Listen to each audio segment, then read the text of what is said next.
It had been 2 days since Emmery was stabbed. 2 days since he had fallen unconscious. 2 days since Michael had not come to the hospital. No matter how many times both families tried to reach him, there was no response. Silence, the kind that breeds fear. They were terrified that the guilt of not being able to protect Emmery might drive Michael to make another reckless decision, one that would hurt them all again.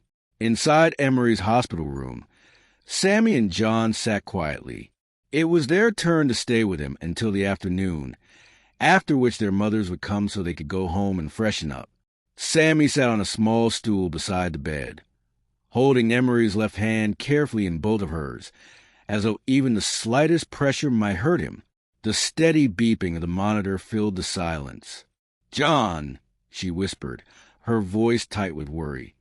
"What if Emmery wakes up and Michael isn't here?" John exhaled slowly. "I don't know, Sammy, but I do know one thing. My brother was serious this time. He was trying, working on himself. I don't think he'll repeat the mistake he made before.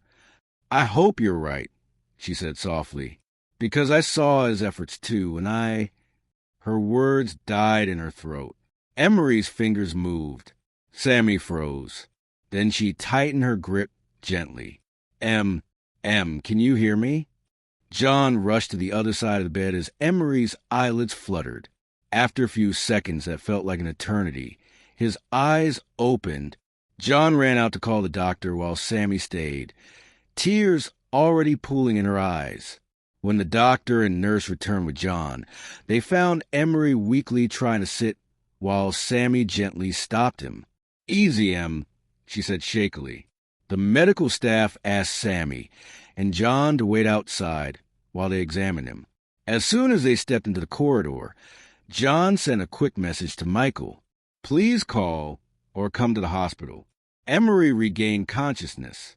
Sammy paced the hallway, biting her nails in anxious habit. John noticed and pulled her into a brief side hug. "He's awake," he murmured. "That's what matters." After what felt like hours, the doctor came out with reassuring news. Emmery was stable. Weak, yes, but stable. They had given him medication that would make him drowsy, but by evening he should be much better. Relief washed over them like rain after a drought. By evening, Emmery woke again, this time fully aware. He found Sammy, John, and both sets of parents seated around the room, their faces lined with exhaustion and relief. John helped him sit up, carefully placing a pillow behind his back for support. Emery's eyes slowly scanned the room. Once, twice, a third time. Michael wasn't there. A shadow crossed his face. His breathing grew uneven. Memories from the past, of waking up alone, of feeling abandoned, came rushing back like a tidal wave. His chest tightened. Tears blurred his vision. Everyone saw who he was searching for, and no one knew what to say. When Emmery looked at them silently, asking the question he couldn't voice, they could only offer helpless expressions. That was enough. The tears he had been holding back slipped free. He tried to blink them away, but they fell anyway. He didn't want to believe Michael had left again, but the silence hurt. Then the door opened, and there he was. Michael stood at the entrance, disheveled, unshaven, eyes red from lack of sleep. He looked like he hadn't rested in days. Emmery didn't hesitate. He opened his arms. Michael's lips trembled as tears filled his eyes. He crossed the room in seconds and collapsed into Emery's embrace. Everyone quietly slipped out, giving them space. "I'm sorry," Michael sobbed against him. "I'm so sorry. I couldn't stop them. I couldn't save you." Emmery held him tighter, as if to prove he was real, alive. "Michael, it wasn't your fault," he said gently, brushing his fingers through Michael's hair. "If not for you, I wouldn't even be here. You reached me. You tracked me because of the necklace you gave me. You brought me back. I'm alive because of you." Michael shook his head, still crying. "I thought I was going to lose you. These 2 days, they were hell. All I could think about was them What they did to you. I needed to make sure they paid for it. I gathered evidence. I made sure they were locked away. I couldn't face you until I did something. I'm sorry I wasn't here when you woke up." Emery's heart softened.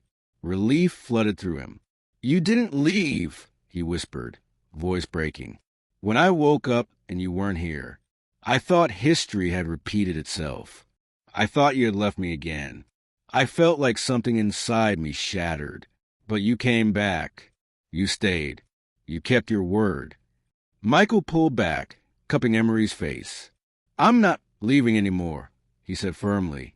"No matter what happens, we face it together. I can't imagine my life without you." Emmery smiled through tears, his heart finally steady. Then something unexpected happened.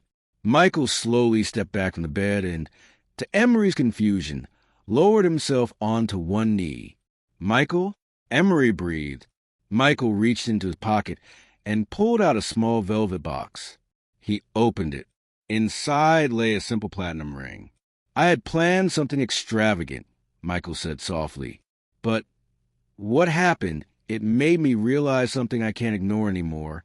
Life is fragile. It can change in a single second. I almost lost you before I ever got the chance to say everything I've been holding in my heart. I kept waiting for the perfect moment to propose, the perfect setting, the perfect plan. But there is no perfect moment. There is only the time we're given. And I don't want to waste another second of it waiting. Time is precious. And you are the most precious part of my life. From this moment on, I want to spend every second beside you. Not just as someone who loves you, but as your partner, your home, your forever. I love you, Em, with every piece of my heart, with all the love I am capable of giving. I want to spend my life with you, waking up next to you, growing with you, choosing you every single day. I want to keep falling in love with you again and again, in 1,000 different ways, for the rest of my life." His voice trembled. "I don't want to waste another second waiting. Life is unpredictable, but the one thing I am sure of is you. I love you, Em, with everything I am. I want to spend every morning waking up beside you, every night falling asleep knowing you're there. I want to grow old with you, fight with you, laugh with you, lie with you." He took a shaky breath. "Will you marry me?" Emery couldn't speak. Tears streamed freely down his face. His heart felt too full for words. So he nodded, once, then again. Michael slipped the ring onto his finger with trembling hands. Emery stared at it for a moment, as though grounding himself in reality. Michael stood and leaned in, capturing Emery's lips in a kiss. Gentle at first, careful with condition, but filled with emotion. It deepened slowly, carrying apology, forgiveness, fear, relief, and above all, love. It wasn't just a kiss. It was a promise that no matter how dark things became, they would never walk through it alone again.